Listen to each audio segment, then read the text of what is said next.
Alright guys, Arcade Adam here. I thought I'd film a quick video of me installing my next spool Xbox controller stealth mount, whatever we're going to end up calling this thing. But for those that haven't seen the preview videos, you got a spool for the wire, and on the back side it's got a bunch of teeth that clip into a 3D printed nipple, if you will. And that nipple just goes on here. So what you can do is, this is removable. If someday Xbox controllers are not your thing, you can 3D print a new one of these and just hang it on there. So this is the only thing I'm semi-permanently mounting to the Megacade.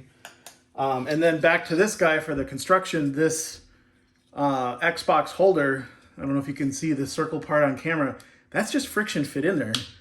You can hear it creaking. I could glue it, but it is so, like, I can't even tear it apart. It's so tight in there that I'm not gonna bother, because it's just controllers on here. And if it ever does fall apart, we'll throw some super glue at it and everything will be fine. So anyway, let's continue with the install. Because right now this guy is just on here with command strips. So we're gonna finish doing that. Is that in frame? Yeah, you guys can see that. Again, just a 3D printed nipple on command strips. Let's take this off. And I think I decided I was gonna screw these on, but I didn't want to make holes. So I think I'm just gonna do a small dab of super glue, because whatever I do is going to be cringeworthy, but I figure correcting paint is easier than correcting holes and paint. At least that's my theory. So I'm going to use a small bit of super glue on here and hope for the best. And then now I need something to measure distance to make them the same height. So excuse me while I figure that out. All right, guys, I think I figured out my measurement. We're gonna do 19 LEDs on either side of the center point. And I've got a center point with the audio cable. There's actually a hole drilled in there. So I've got that as a center LED, count 19 going that way. And then I think I'm gonna do a double height downward of these things. The only problem is I'm not going to have two to do this. No, it's too low. I think maybe right at the bottom, or maybe right in line with the USB. You see how high that looks.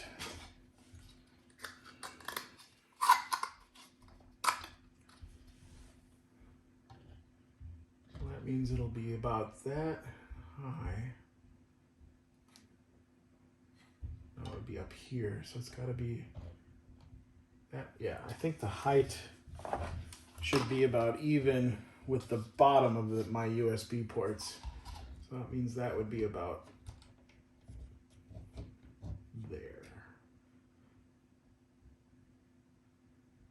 Yeah, I think that's the way to go. Yep. Okay. We got our measurements. And there's so many angles down here. I know I'm probably triggering all of you that are math people. This is how I measure. I go off of sight because you've got the wood is angled away from you, and then the other measurements, every cab is built custom. And if I start actually taking precise millimeter measurements in 3 dimensions here, I can never get it right. I don't know why, but if I do more of a visual balancing, I get it better. I'm just trying to keep it even, so that's what we're gonna do. So actually, I'm gonna use my command strips to tell me where this is.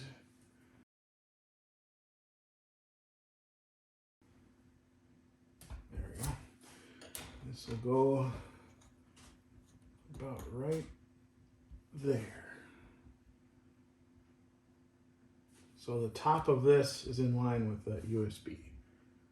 That's what I'm aiming for anyway. Well, here we go. A little drop of super glue. Never hurt anybody, right?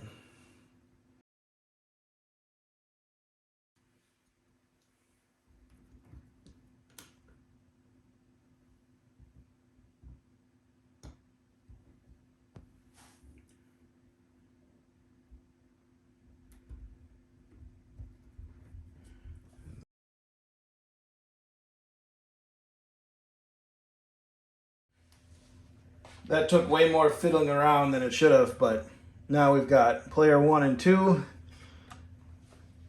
ready to rock. Well, those colors look good with the LEDs happening right now. All right, guys, I just wanted to demonstrate the process of taking these on and off. Now that I've got them both installed, just lift, uncoil however much you need, play your game, set this one down. Go ahead and do player 2. Uncoil a bunch. Player 2's got their controller, no problem. And then we can coil it back up. And then now that the cord has been on these things, this is the next day, by the way. It is a two-handed operation. I'm torn on whether or not to, you could glue this so it wouldn't move. But I love the ability to just unplug this and take the whole thing off, and now it's a modular system.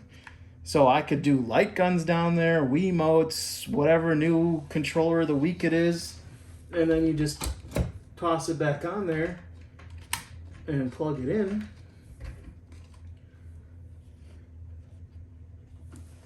And who's better than you? I love the modularity of it, so I think I'm gonna keep them a little stationary, even though that makes coiling up these wires a little more annoying, but hey, you gotta pay to play, right? Nothing is perfect, but the ability to just set them in there, get them perfectly straight, you can tweak it a little, and you can even play with it. You can have them both a little cocked like that, whatever you're feeling that day. No big deal. I just love how stealth mount they look. You get them nice and straight. Get them going with the lights and everything, and then there you go. Oh, this one's not straight. There. Is that better? No, not yet. Oh, come on. A little bit more. There we go. Oh, I just love that. And then, Alexa, turn on the arcade lights. And just now you're ready to party. Thanks, guys. Thanks for watching. This was just a quick one. Look out for more 3D prints. I got a new 3D printer, obviously. That's why all of a sudden you're seeing a bunch of 3D print stuff. If you follow me on the Facebook channel, I'm sorry. I've been inundating you guys with random posts about that stuff. But if you're interested in the 3D models, honestly, this was not my original idea. The spool concept was somebody else. I can link that. I'll have a link to that in the description if you are a 3D printer. He had his original design was for a light gun, which I thought was awesome. And all I did was take another 3D model for an Xbox controller holder and kind of adapt it onto the spool concept. So that's where that came from. And I've also done it with a light gun. So those are my gun jolt, gun for IRs, and then I've got my Sindens in my holsters over there. So I'm all set. I've got all sorts of stuff. My other gun jolt isn't done printing yet, and I found another holder that I'm not sure where I'm gonna put yet, but I'm printing one for Wiimotes. So lots of stuff coming. I'll link the originals in the description, and then if you're interested in buying these, I don't personally have the time, bandwidth, and energy to print and sell these things, but I have a buddy who does, and I will be sending him these STL files so he can 3D print them. So if you're interested, I will have his link in the description as well if you'd like something like this. So thanks for watching, guys. Give it a thumbs up, give it a dislike if you didn't like this video, and comment down below, and share with your friends. I'm trying to grow the channel some more and do this arcade stuff for the masses. So share it around and help me out. Thanks.